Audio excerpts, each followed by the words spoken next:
video pembelajaran ini, kami akan mempresentasikan pembelajaran fikih tentang tayamum. Langsung saja kita ke videonya.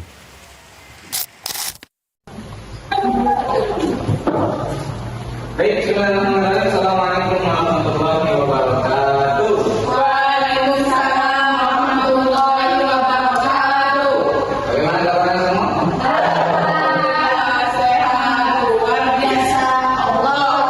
Jadi kita ulangi ya, jika ada bilang bagaimana kabarnya, jawabnya alhamdulillah luar biasa, Allah Akbar. Oke? Oh ya.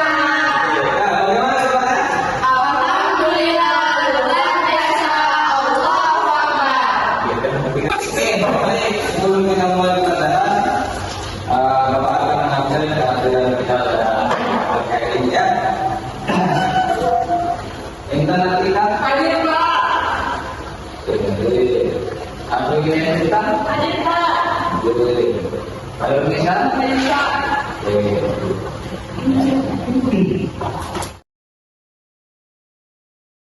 Baiklah, di sini Bapak akan menjelaskan tentang tayamum.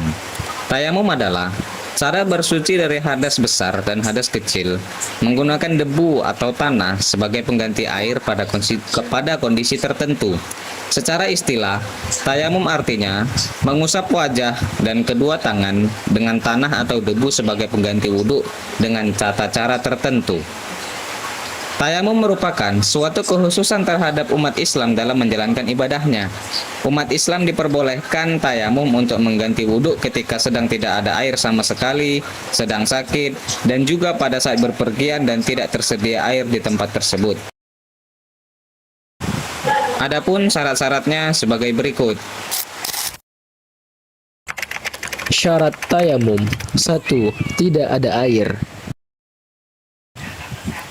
Diperbolehkan melakukan tayamum jika benar-benar tidak ada air. Ketidakadaan air ini harus dipastikan dan harus mengusahakannya sampai dapat.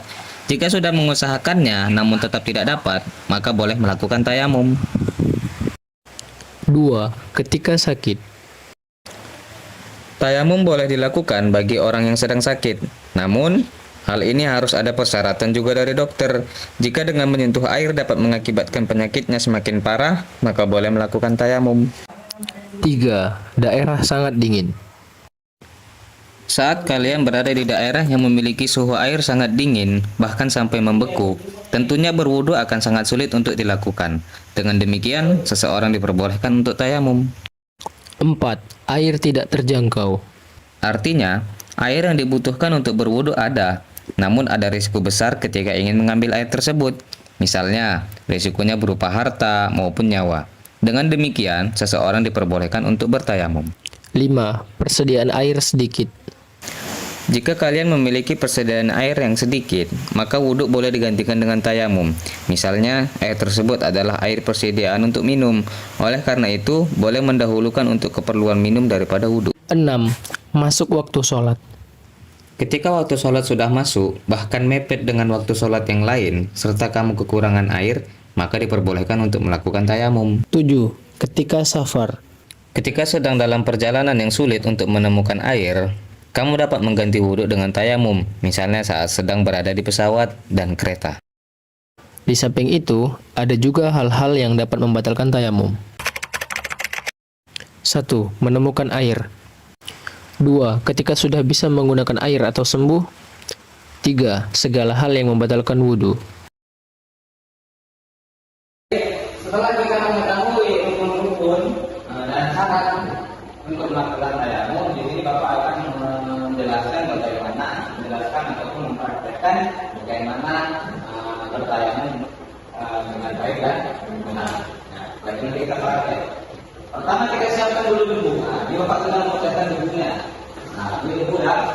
Bawa debu yang suci dan diambil juga dari tempat-tempat yang memang suci, jangan di tempat-tempat yang kotor. Kan? Tahu lah kalau kotor kan tahu gimana ya. Kemudian pertama kita ganti dulu. Kemudian setelah itu kita berniat seperti kita di rukunnya. Nah, berniat. Kemudian meletakkan kedua tangan di atas debu. Nah, kita letakkan kedua tangannya. Kedua tangan kita di atas debu. Sudah. Kemudian kita tipiskan debunya. Tipiskan boleh dengan cara ditekuk, kemudian dihembus. Kalau itu boleh. Itu enggak. Nah, kemudian ini kan tadi belum ada tersentuh ya, langsung ditaruh di, nah, pusatkan kedua tangan di wajah, harus semua ya. Oke. Setelah itu, setelah mengusap kedua wajah, kita harus melepaskan aksesoris yang ada di tangan, seperti cincin, ya, misalnya cincin, kemudian gelang, itu harus kita lepaskan. Karena kalau dia ada aksesoris di tangan kita, debu itu nggak bisa masuk, debu itu nggak bisa menyeluruh. Lain kalau air. Kalau air, dia bisa langsung masuk ke sela-selanya. Kalau debu nggak bisa. Nah, kita lepaskan aksesoris, kemudian ambil lagi kukunya, kedua tangan. Kemudian kita tipiskan kukunya, boleh sekalian juga diembus sekali. Kemudian ini kan yang tangan kanan. Nah, ini kita bagi tangan kita. Kita bagi tangan kita jadi dua bagian. Nah, jadi tidak semua langsung kena. Jadi pertama dari sini, oke ya, ini. Dan yang sebelahnya kan belum terus satu kan? Oke, ini sebelahnya kan terus ya di telapak tangan itu. Nah, kemudian kita putar sampai ke ini. Nah, jadi kita putar. Nah, yang dari manis. Dari mana sama ini? Ibu jari itu jangan disentuh dulu, itu untuk yang di ibu jari yang satu lagi. Jadi yang ini nggak tersentuh ya. Debu yang di tangan kanan itu jangan ada di sentuh, karena itu untuk yang di tangan kiri. Nah, jadi gini ya. Nah, oke. Kemudian juga setelah itu yang kiri. Nah, ini yang sini dulu, yang ini. Nah, itu enggak. Oke. Kemudian sisanya kita putar. Nah, yang ibu jari itu jangan disentuh, untuk yang oke. Oke, Pak. Bisa dipahami? Bisa, Pak. Oke ya. Jadi setelah ini kita akan praktek. Kita maju ke depan, kemudian praktekkannya di depan teman-teman. Ya. Oke.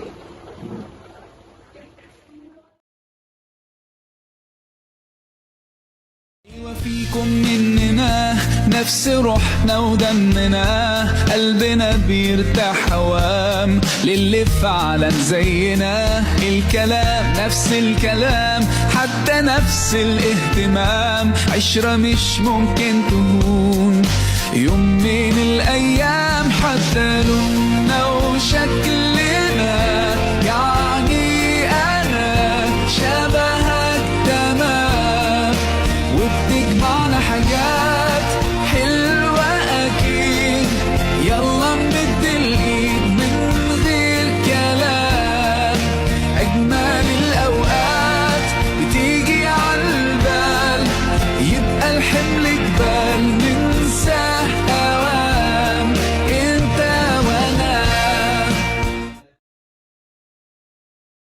Baiklah teman-teman, demikianlah video tentang tayamum. Nah, apabila kita mendapati tugas selanjutnya, maka boleh kita bertemu di video selanjutnya. Tunggu ya teman-teman, editan-editan selanjutnya. Saya akhiri. Assalamualaikum warahmatullahi wabarakatuh.